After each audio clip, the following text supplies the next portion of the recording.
Assalamualaikum warahmatullahi wabarakatuh. Salam sukses ya. Kali ini kita bertemu lagi untuk membahas materi tentang kromatografi.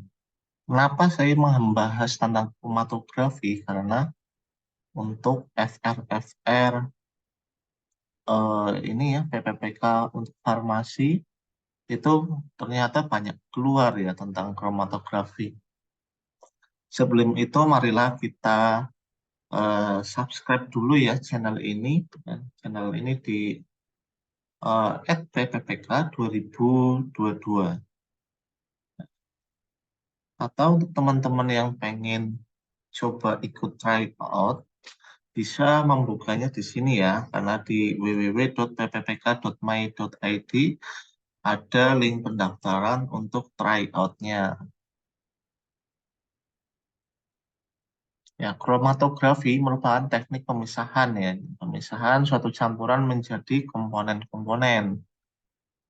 Secara harfiah atau arti, kromatografi merupakan teknik untuk memisahkan campuran menjadi komponen-komponen dengan bantuan perbedaan sifat fisik masing-masing komponen berdasarkan atas perbedaan distribusi dari komponen-komponen campuran tersebut di antara dua fase, fase diam, bisa padat atau cair, dan fase gerak.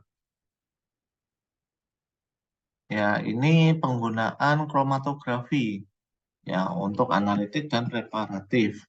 Untuk analitik ini antara lain untuk kualitatif ya, untuk mengetahui jenis suatu analitnya secara kuantitas untuk menentukan kadar analitnya, dan preparatif untuk mendapatkan komponen murni.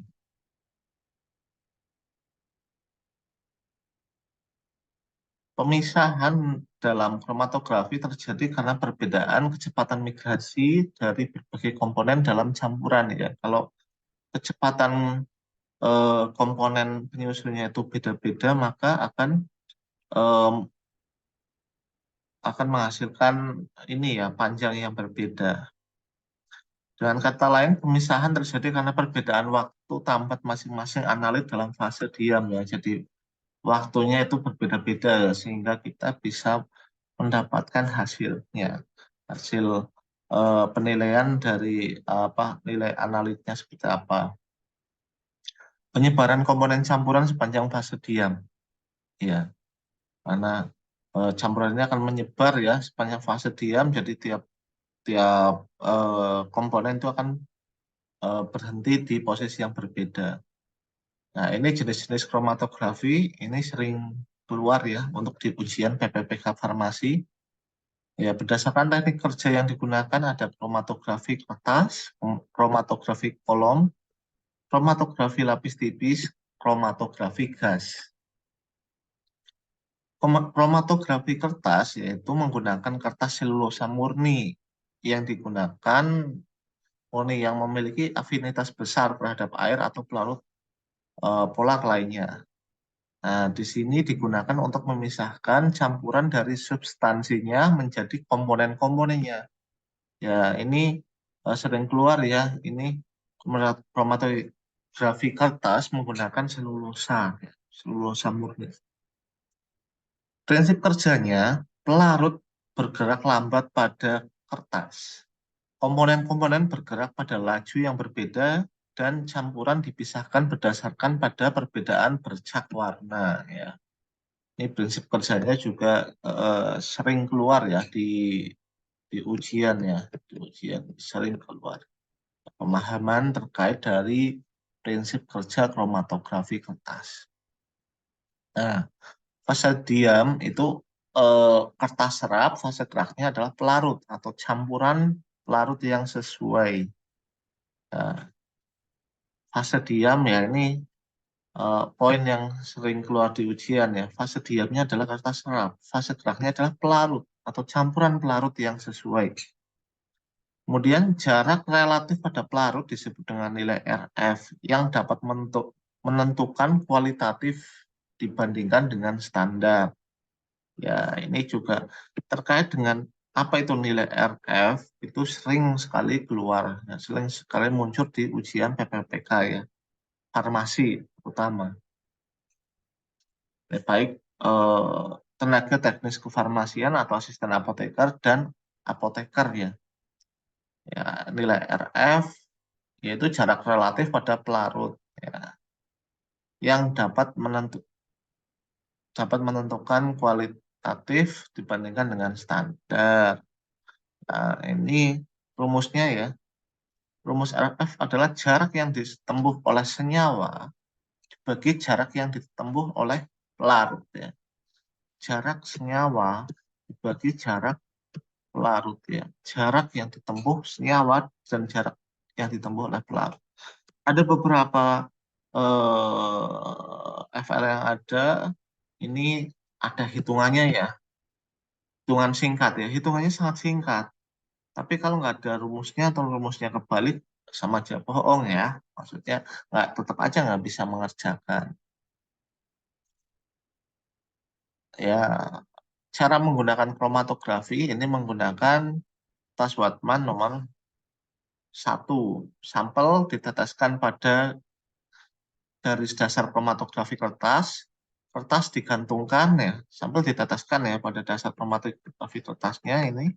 Sampel kertas digantung pada wadah yang berisi pelarut dan terjenuhkan oleh uap pelarut. Penjenuhan udara dengan uap menghentikan penguapan pelarut, sama halnya dengan pergerakan pelarut pada kertas. Nah, ini gambarannya ya. Nih, nanti eh, ada akan bergerak ya di sini akan bergerak. Ya di sini kita bisa melihat kalau warna CHLB apa CHLA, sanotopil, ada karoten ya ini akan bergerak pada posisi yang berbeda-beda. Ya ini eh, penghitungannya ya yang tadi ya untuk penghitungan nilai RF ya di sini ya. Nah ini kan jarak yang ditempuh oleh senyawa dibagi jarak oleh pelarut ya. Ya kalau pelarutnya sampai jarak senyawanya sampai sini dibagi pelarutnya ya. Pelarutnya kalau sampai sampai sini tinggal dibagi aja temu hasilnya. Selanjutnya kita belajar tentang kromatografi lapis tipis atau biasa kita kenal KLT. KLT adalah cara pemisahan campuran senyawa menjadi senyawa murni dan mengetahui kuantitasnya yang digunakan. Nah, jadi KLT dapat digunakan untuk memisahkan senyawa-senyawa yang sifatnya hidrofobik, ya, seperti lipid dan hidrokarbon, yang susah dikerjakan dengan kromatografi kertas. Ya, jadi prinsipnya KLT itu untuk hidrofobik ya, bisa untuk hidrofobik dan hidrokarbon. Ya, berarti yang bisa mengandung minyak, ya, KLT itu bisa digunakan. Ini juga sering keluar ya. Apa kelebihan dari KLT ya? Ini bisa digunakan untuk senyawa-senyawa yang sifatnya hidrofobik. Prinsipnya dari KLT yaitu menggunakan lapis tipis silika. Kalau tadi yang pertama adalah kertas selulosa ya atau kertas Wattman itu juga sering keluar ya di ujian.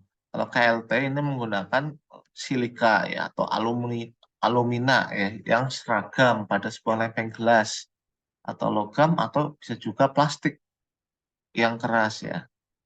Nah, ini adalah silika gel silika atau silika gel atau alumina itu merupakan fase diamnya. Sedangkan untuk fase gerak itu adalah pelarut ya atau campuran para pelarut yang sesuai.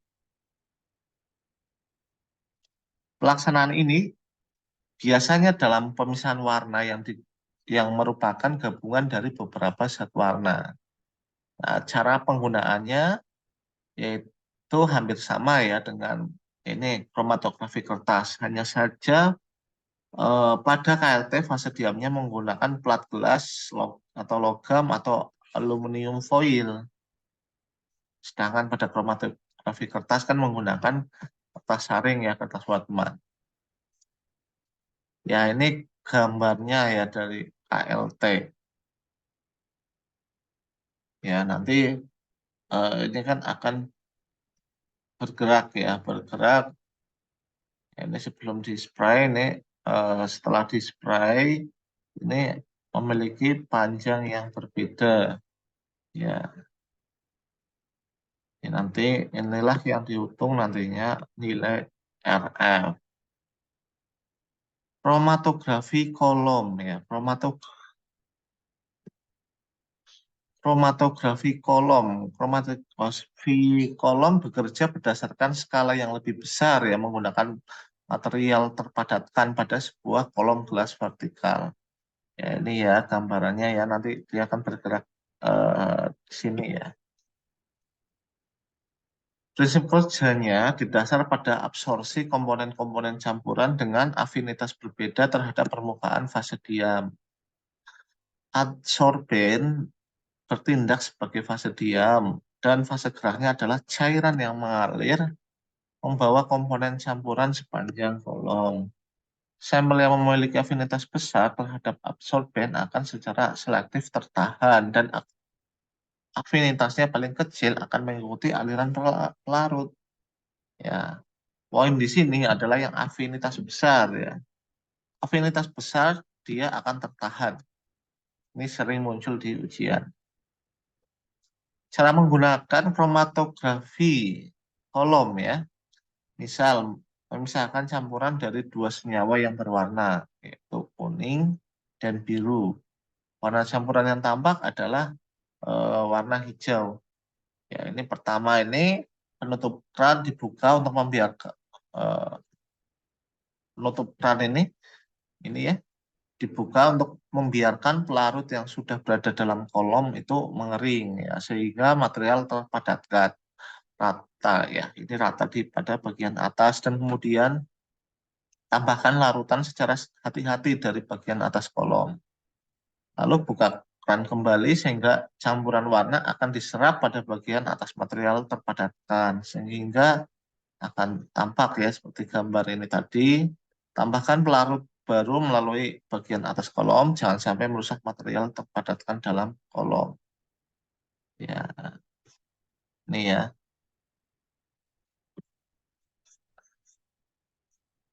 Lalu buka keran supaya pelarut ini dapat mengalir melalui kolom ini. Kemudian dalam satu gelas kimia atau labu di bawah kolom ya. Ini. Karena pelarut mengalir kontinu, Anda tetap tambahkan pelarut baru dari bagian atas kolom sehingga kolom tidak pernah kering.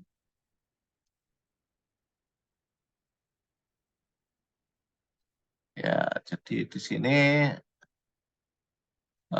nantinya terjadi perbedaan ya, perbedaan apa panjangnya ya, jarak tempuhnya nanti dibagi dengan nilai nilai ini ya, panjang ini. Ya, contoh partisi ini ada contoh minyak dan air ya. Kemudian kromatografi gas ya.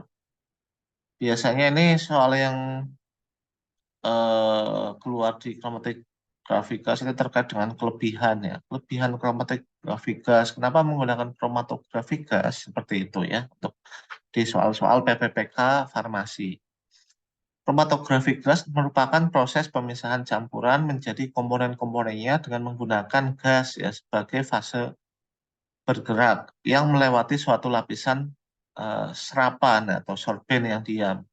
Digunakan untuk menentukan komposisi kimia zat-zat yang tidak diketahui, seperti senyawa berbeda dalam bensin yang ditunjukkan oleh setiap-setiap puncak dalam grafik di bawah ini. Ya, ini ada grafiknya, tapi nggak dimunculin ya di sini. Prinsip kerjanya, gas pembawa biasanya menggunakan helium, argon, atau nitrogen dengan tekanan tertentu dialirkan secara konstan melalui kolom yang berisi fase diam. Komponen sampel akan terabsorpsi oleh fase diam dengan kecepatan yang berbeda. Ya, ini gambarnya ya untuk kromatografi gas. Ya, jadi di sini ada gas pembawa, ini controllernya, ini ada kolomnya, ya, oven untuk pemanasnya. Ini sampel ya, sampelnya akan diinjeksikan ke sini dan akan di detektor ya, nanti akan kelihatan hasilnya ya terkait dengan panjangnya ini. Cara penggunaan kromatografi gas ya, sampel diinjeksikan ke injektor yang suhunya telah diatur ya ini ya. Jadi ini suhunya sudah diatur, sampel diinjeksikan ya masuk ke situ. Setelah sampel menjadi uap akan dibawa oleh aliran gas pembawa menuju kolom. Ya, jadi ini menuju kolom di sini ya di kolom sehingga komponen akan terserap ya, atau terabsorpsi oleh fase diam sampai terjadi pemisahan.